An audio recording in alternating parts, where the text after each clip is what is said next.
There's a saying I saw on social media somewhere that goes, "Don't live the same day over and over for 75 years and call it a life." And that pretty much means don't live in your head, being stuck in your head, thinking about the future or the past every single day. And you're creating the same every day. You're thinking anxious thoughts of the future, or you're regretting things of the past, or guilt, shame, pain from the past, and you are creating from your thinking. So if you're thinking those thoughts, you are creating that reality, and that is a loop system. And don't do that for decades and call it a life. I'm 42 years old, and when I turned 40, my whole thinking really shifted about life. And I see other people differently too, who are in their 60s or their 70s, and I just kind of take mental notes, like, have they actually made changes? Have they actually evolved and developed, or are they still kind of stuck in a teenage or 20-year-old mindset, but in a 60, 70-year-old body? And so you'd be shocked to see how many people are living that way, and they're up in age and they haven't actually healed their wounds from the past. They haven't forgiven, and they their speech, the things they talk about, is just unconscious. They're not truly present, and that's a tragedy.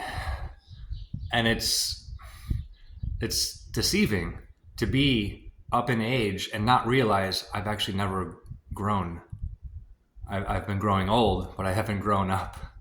So yeah, my message in this video is the importance of coming back home to the now, to the present moment, through mindfulness practices such as breathing and walking. It's just keeping your attention focused on an activity. It could be drawing, painting, writing, but we always have our breath to practice with. And once we do, we start realizing how difficult it is, or how much out of the present moment we've been, and that we've been in our head, we've been thinking. And it's easy when you're sitting still. It's like, okay, eyes closed, I can focus on my breathing. But once you get up to get a glass of water or something, you start thinking thoughts, just putting your shoes on to go outside and get in your vehicle and start driving, you've already thought like 100 thoughts. So is it possible that I can take this one step at a time and stay focused on my breathing? And Eckhart Tolle, he said that we should mostly be in the present moment throughout our days. And we should oscillate back and forth from the present moment to creative thinking. That the right thought, the right word will come to us. Like, we can actually be in flow state. You know this. You've done something and been in flow state, and it felt awesome. You maybe we're doing yard work, and you had your headphones on, or you're doing some kind of art. You're building something with wood. You're gardening. You're just jamming out to some electronic music, and you're dancing. Like, that's all flow state. And you're like, whoa, I just did a bunch of activities for an hour and I didn't have to really think.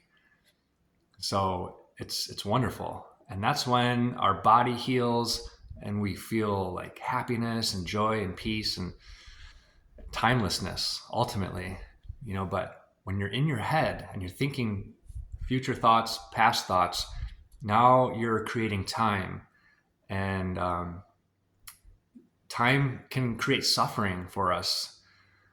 We think, oh my gosh, it's going to be such a long time. I got to wait so long until this or that happens. Or, oh my gosh, I've got this many years to live and life is short. Or you look at the past, things that happened to you, and you're like, oh, like, I was abused as a child and that happened so long ago. So it's going to take a long time to heal from. I definitely, that's me speaking from experience. But Eckhart Tolle, man, I really dove into his book, The Power of Now, and his message is basically like you don't need more time to heal from something that happened years ago. You don't need more years. You don't. And and when we're talking about generational curses that happen, in our ancestry, that happened lifetimes ago, you don't need more lifetimes to heal from something that your great great great grandfather did. You know, he was an alcoholic or something, and you got to break that curse. Like, no, just merge into the now through meditation. Get really, I want to say get good at, but just become really passionate about a daily practice of meditation and quieting your mind. And actually, this morning I was sitting right here on my couch. And I have a box fan kind of tucked away right there. I take that box fan and I put it right here in my window, and I set it on the low or the medium speed, and it kind of produces this hum, this low sounding hum. And it's kind of like white noise. And I'm just sitting there and I realize this is helping me kind of like get into theta brainwave. It's helping me stay focused. So if you don't have a box fan, you can go on YouTube. They have a lot of videos that are just fan noises or ocean waves, but it's helpful when there's a consistent noise that helps you not hear the noise in your head. So before I started this video, I was thinking like this video is going to be about what I would say to myself, to my 35-year-old self. 35 years old, I was homeless. So 7 years ago, living out of a van for almost 2 years. And I was struggling, going through hard times. And what would I have told myself then? And I was seeking, I was looking for answers. I was, meditating. I was reading all these books, but I was getting lost. I was consuming my head with a bunch of noise, audiobooks and music and social media. I never truly allowed my mind to get quiet. And so healing never truly began. And I never actually, manifested my desires. I wanted to get out of that van. I wanted to get stability. I wanted to get into a home, and I wanted to earn income and, meet someone, get into a relationship. I wanted a normal life or a new life, but anyways, what I would tell my 35-year-old self is mindfulness breathing. Like, get rid of all your books, like put them in storage somewhere. Keep your van spotless, and get your mind quiet every single morning, midday, and evening, as often as you can, and just keep breathing. Don't worry. Don't think about money. Don't think about people who are living in your head, that are bothering you. Like the now. Get into the now, and everything takes care of itself. But I had issues. I didn't trust that. I didn't trust that idea. I'm like, no, I have to be in control. Like, my ego is really loud. And anyways, mindfulness breathing, I would say, master that. And it takes a bit, because it's been almost a year now since I tuned into a Buddhist monk named Thich Nhat Hanh. And I have him on in the background like most days. His Dharma talks, his meditations are just hearing his voice and hearing him speak. He's very peaceful and present, and you just feel healed when you hear him.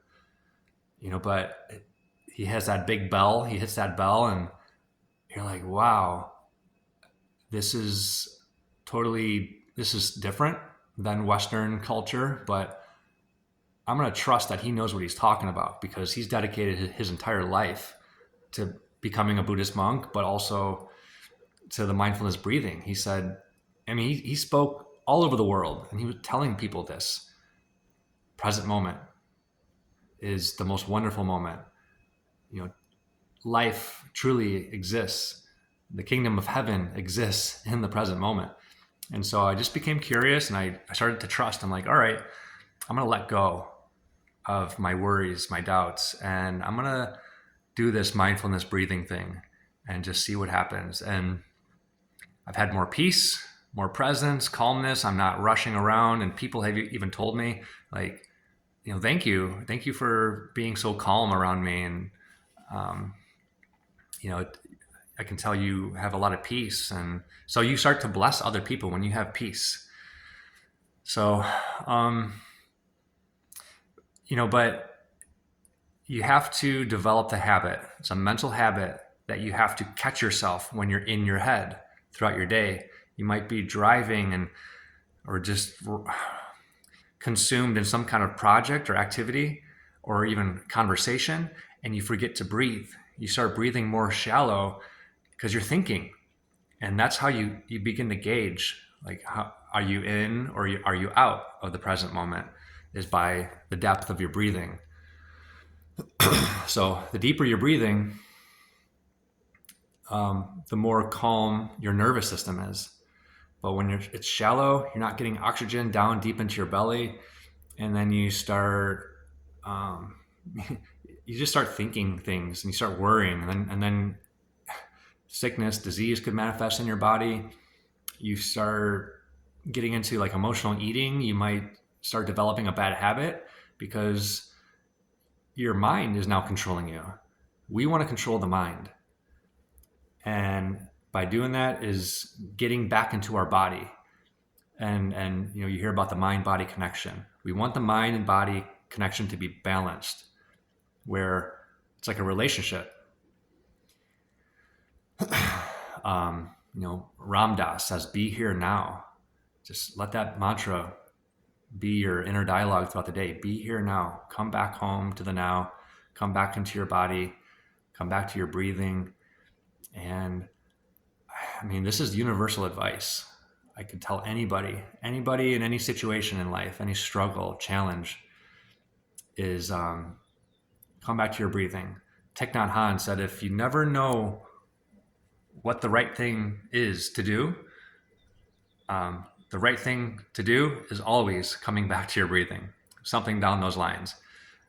And so if you're just sort of like caught up with all your to-dos and you're like, what do I do next? What should I do next? And you're just sort of thinking, it's like, I'm going to sit down and breathe.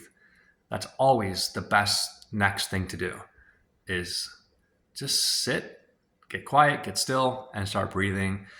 And when you inhale, you know, Thich Nhat Hanh will give a mantra for your inhale and a mantra for your exhale.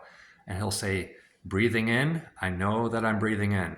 Breathing out, I know that I'm breathing out. And you just say that mentally, and you kind of, I sometimes move my tongue, my lips, as if I'm actually saying it, but try to remain as still as possible. But that's how slippery it is to backslide out of the present moment and back into your mind. It's literally walking on a tightrope. And so, but the secret to life, and Jesus even said, the narrow way leads to life. And the narrow way is the present moment.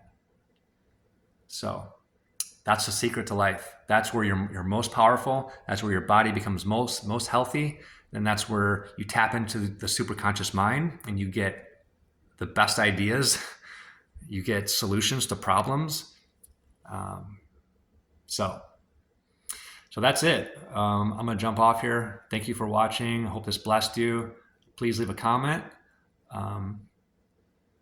If this blessed you or any thoughts, I will respond. All right. Love you guys. Bye.